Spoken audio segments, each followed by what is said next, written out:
বিভিন্ন দেশে অর্থের বিনিময়ে নাগরিকত্ব বিক্রি হচ্ছে। বিশেষ করে এশিয়া ও আফ্রিকার বিভিন্ন উন্নয়নশীল দেশের যেসব ধনাঢ্য ব্যক্তি উন্নত দেশগুলোতে স্থায়ী হতে চান, তাদের জন্য ইউরোপ, আমেরিকার অনেক দেশ নাগরিকত্ব পাওয়ার এমন সুযোগ দিচ্ছে। এতে উন্নত দেশগুলো আর্থিকভাবে লাভবান হয়ে থাকে। এমন দেশের তালিকায় যুক্তরাষ্ট্র আগে থেকেই ছিল। পুরনো সে কর্মসূচি বাতিল করে নতুন কর্মসূচি ঘোষণা করেছে ডোনাল্ড ট্রাম্পের প্রশাসন। গত মঙ্গলবার অভিবাসন নীতিতে বড় পরিবর্তন আনার ঘোষণা দিয়েছেন যুক্তরাষ্ট্রের প্রেসিডেন্ট ডোনাল্ড ট্রাম্প। তার ঘোষণা অনুসারে যুক্তরাষ্ট্রের নাগরিকত্ব পেতে হলে গুনতে হবে 5 মিলিয়ন বা 50 লাখ মার্কিন ডলার, যা বাংলাদেশি মুদ্রায় 60 কোটি টাকার মতো। ওই পরিমাণ অর্থ দিলেই মিলবে গোল্ড কার্ড, যা সে দেশের নাগরিকত্বের প্রমাণ। গোল্ড কার্ড থেকে প্রাপ্ত অর্থ সরাসরি যুক্তরাষ্ট্র সরকারের তহবিলে চলে যাবে। আর্থিক ঘাটতি মেটাতে এটি কাজে লাগবে বলেই জানাচ্ছে সে দেশের প্রশাসন। এতদিন অভিবাসীরা গ্রিন কার্ডের মাধ্যমে যুক্তরাষ্ট্রের নাগরিকত্ব পেতেন। এবার চালু হতে চলেছে গোল্ড কার্ড।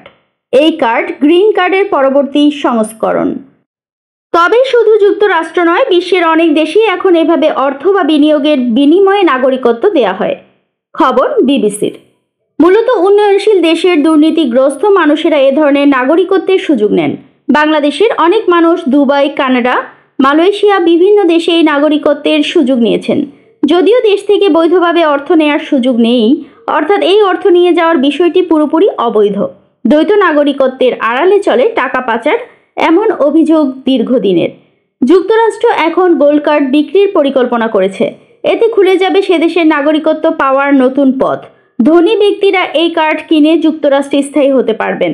1990 সালে চালু হওয়া EB-5 কর্মসূচি ডোনাল্ড ট্রাম্পের পছন্দ না হওয়ায় এবার তিনি নতুন কর্মসূচি চালুর ঘোষণা দিয়েছেন। আগামী 2 সপ্তাহের মধ্যে এর রূপরেখা স্পষ্ট হবে। দেশে দেশে নাগরিকত্ব বিক্রি। বর্তমানে ইউরোপের Malta, Cyprus, Montenegro, Moldova, Latvia, Greece ও লিথুনিয়া প্রভৃতি দেশে বিনিয়োগের বিনিময়ে নাগরিকত্ব দিচ্ছে। ক্যারিবীয় দেশ Antigua and Bermuda, Grenada, Saint লুসিয়াতেও এই সুবিধা পাওয়া যায়। এছাড়া কানাডা, অস্ট্রেলিয়া, যুক্তরাষ্ট্র, যুক্তরাজ্য, মালয়েশিয়া, সিঙ্গাপুর, নিউজিল্যান্ড ও ইউরোপের অনেক দেশেই বিনিয়োগের বিনিময়ে স্থায়ীভাবে বসবাসের অনুমতি পাওয়া যায়। এর মধ্যে কোনো কোনো দেশ পর্যায়ক্রমে নাগরিকত্ব নেওয়ার সুযোগও দেয়। বাংলাদেশিরাও সুযোগ নেন। মালয়েশিয়ার সেকেন্ড হোম কর্মসূচি খুবই জনপ্রিয়। এই সুযোগ নেওয়া বিভিন্ন দেশের নাগরিকের মধ্যে বাংলাদেশিদের অবস্থান পঞ্চম। সর্বশেষ হিসাব অনুযায়ী 2024 সালের 31 জানুয়ারি পর্যন্ত মালয়েশিয়ায় দ্বিতীয় নিবাস গড়েছেন 3604 জন বাংলাদেশি। ওই সময় পর্যন্ত মালয়েশিয়ার সক্রিয় সেকেন্ড হোম পাসধারী ছিলেন 56,066 জন। অনেক বাংলাদেশি মধ্যপ্রাচ্যের সংযুক্ত আরব আমিরাতের UAE, দুবাইয়ে ব্যবসা শুরু করেছেন কিংবা নিবাস করেছেন। দুবাই চেম্বারের হিসাব অনুসারে 11,000-এর বেশি বাংলাদেশি দুবাইয়ে নিবন্ধন নিয়ে এখন ব্যবসা করেন। এর মধ্যে অনেকেরই হোটেল ও আবাসন ব্যবসা রয়েছে। তাদের কেউ কেউ দেশ থেকে অবৈধ উপায়ে অর্থ নিয়ে দুবাইয়ে লগ্নি করেছেন। এই সুবিধা দিয়ে সংযুক্ত আরব আমিরাত বিনিয়োগ ভিসার অন্যতম আকর্ষণীয় কেন্দ্র হয়ে উঠেছে। সে দেশে 5,50,000 মার্কিন ডলার বিনিয়োগ করলে নাগরিকত্বের সুবিধা পাওয়া যায়, যাকে বলা হয় গোল্ডেন ভিসা। বাংলাদেশ থেকে কানাডা ও যুক্তরাজ্যে যাওয়ার প্রবণতা অনেক বেশি। বিশেষ করে কানাডার বেগমপাড়ায় অনেক প্রভাবশালী বাংলাদেশি বাড়ি গাড়ি কিনে বিলাসবহুল জীবনযাপন করছেন। সিঙ্গাপুর, মালয়েশিয়া বা অস্ট্রেলিয়ার দিকেও অনেকের আগ্রহ রয়েছে। তবে এখন মাল্টা, সাইপ্রাস, লাটভিয়ার মতো ইউরোপের দেশগুলোয় সরাসরি নাগরিকত্ব নিয়ে চলে যাওয়ার প্রবণতাও দেখা যাচ্ছে। কোথায় কত অর্থ খরচে নাগরিকত্ব মেলে? সংশ্লিষ্ট সূত্রগুলো বলছে, বাংলাদেশের অনেক প্রভাবশালী ব্যবসায়ী ও তাদের পরিবারের সদস্যরা বিশ্বের বিভিন্ন দেশে নাগরিকত্ব নিয়েছেন। বাংলাদেশের মানুষ সাধারণত যেসব দেশের দ্বিতীয় নাগরিকত্ব নিয়ে থাকেন, সেগুলোতে জীবনযাত্রার মান অত্যন্ত উঁচু। এসব দেশে নাগরিকত্ব বা স্থায়ীভাবে বসবাসের অধিকার পেলে বিনা বাধায় থাকা ও কাজ করা যায়, আবার করের হারও কম। এছাড়া মানুষ সাধারণত সেই সব দেশেই যায় যেখানকার পাসপোর্ট শক্তিশালী।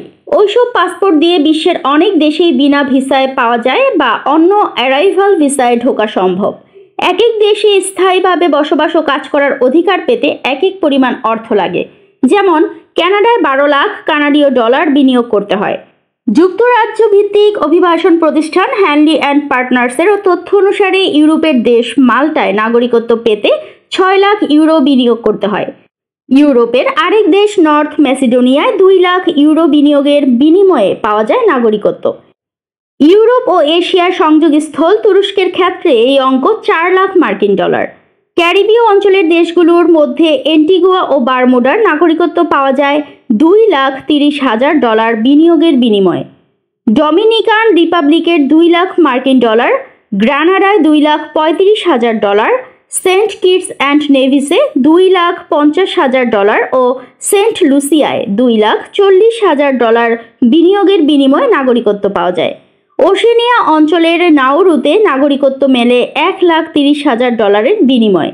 এছাড়া কোস্টারিকায় $1,50,000 এবং পানামায় $1,00,000 বিনিয়োগের বিনিময়ে পাওয়া যায় নাগরিকত্ব। আফ্রিকা অঞ্চলের দেশগুলোর মধ্যে মিশরের নাগরিকত্ব পাওয়া যায় $2,50,000 বিনিয়োগের বিনিময়ে। মধ্যপ্রাচ্যের জর্ডানে $7,50,000 বিনিয়োগের বিনিময়ে নাগরিকত্ব মেলে। এই ধরনের নাগরিকত্ব বিক্রির কর্মসূচি নিয়ে সারা বিশ্বেই সমালোচনা হচ্ছে। এর মধ্য দিয়ে উন্নয়নশীল দেশগুলো থেকে উন্নত দেশগুলোতে অর্থ চলে যাচ্ছে। ট্রাম্পের নতুন কর্মসূচির মধ্য দিয়ে এই প্রক্রিয়া আরও জোরদার হবে বলে আশঙ্কা করছেন বিশ্লেষকরা। ধন্যবাদ ভিডিওটি দেখার জন্য। চ্যানেলটি সাবস্ক্রাইব করবেন আর এরকম আরও তথ্যবহুল ভিডিও পেতে অবশ্যই আমাদের চ্যানেলের বেল আইকনে ক্লিক করে রাখবেন যেন পরবর্তী যে কোনো ভিডিও নোটিফিকেশন পৌঁছে যায় আপনার কাছে।